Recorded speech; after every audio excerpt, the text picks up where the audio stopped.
小朋友的尿床伫咧细汉的时并无少看。根据生态病院小儿部医师陈志佳表示，就算6岁以上有尿床的困扰，大约还有1成左右。除了原发性的构造还未成熟，另外继发性亲像肥胖、呼吸中止，嘛会造成尿床。儿童本来就有可能会尿床，不过到6岁以上，如果还是持续尿床的话，当然有时候会比较困扰。但实际上到6岁的时候，大概还有1成的小朋友有可能晚上会有一些尿床的一些可能性。然后到12岁的时候，也大概还有1%到2%有可能会有一些尿床的一个机会这样子。那主要发生的原因的话，很多大概都是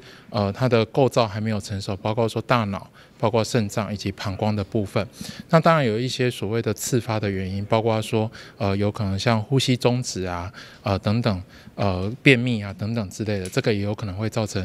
尿床。所以基本上大概就是如果有持续这样的问题，而且造成困扰的话，那就是要就医，然后由医师去帮你做详细的一些检查，然后找出原因，然后来做处理这样子。原发性的尿床，亲像暗时歹叫，或者是暗时高热，加夜间泌尿机过度的反应等。而继发性包括构造异常、便秘、压力，或者是呼吸中止、神经性的膀胱等，拢需要依照病史加相关的检查来做区分。医师嘛会经过评估，并且予伊适当的药物来做治疗。台南新闻林跟采访报道。